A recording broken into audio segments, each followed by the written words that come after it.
Masih segar dalam ingatan kita bagaimana pertandingan sepak bola Indonesia melawan Malaysia dalam final.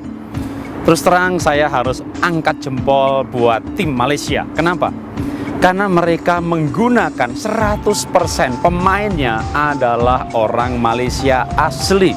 Bahkan dari tim pelatih dan keseluruhannya, mereka ada semangat nasionalisme dalam tim sepak bola, dari organisasi, pelatih, hingga para pemainnya.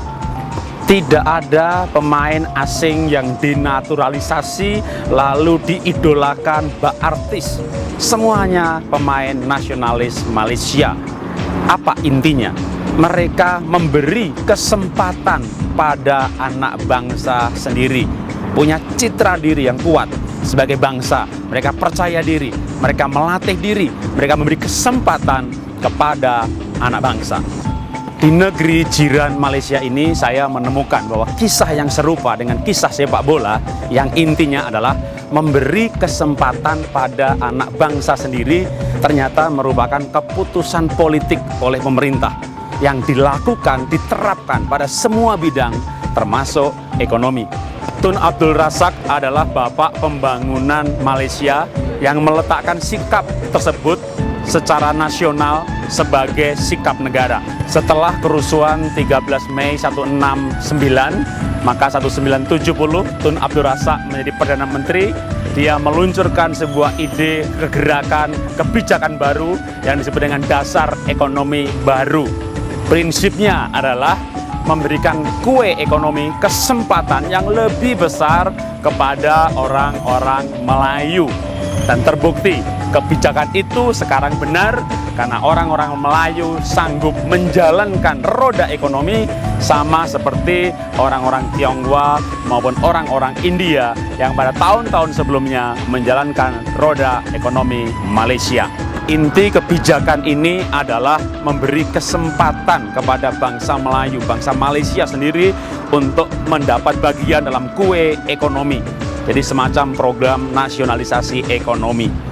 Keberhasilan bangsa Malaysia menjalankan roda ekonomi membuat kepercayaan diri dan nasionalisme bangkit dan menjalar ke segala bidang. Seperti juga yang kita saksikan belum lama ini dalam pertandingan olahraga. Tanpa pemain dan tanpa pelatih asing, mereka tampil memukau. Wow, nasionalisme dalam segala bidang. Inspirasi utama kisah ini adalah memberi kesempatan kepada bangsa sendiri. Dan saya percaya bangsa Indonesia kalau diberi kesempatan juga pasti bisa maju. Kembali berbicara soal olahraga, saya percaya saudara-saudara saya dari Ambon atau Papua yang memang secara genetik mereka hebat dalam bidang olahraga, kalau mereka dididik dari usia dini, dipersiapkan, saya percaya bangsa Indonesia bisa menjadi bangsa dengan tim olahraga sepak bola yang kuat. Atau dalam bidang yang lain, Profesor Yohanes Suryo telah membuktikan hal itu. Anak dari Papua dan juga dari suku yang lain dimasukkan camp oleh beliau dan dididik, dan ternyata bangsa Indonesia melalui anak-anak didik Profesor Yohanes Suryo bisa memenangkan olimpiade internasional dalam bidang-bidang seperti matematika, kimia, biologi, dan sains yang lain. Kalau secara internasional dalam dunia lomba olimpiade sains dan matematika, maka kalau nggak Cina, ya Indonesia. Dan Indonesia sering memborong piala-pialanya.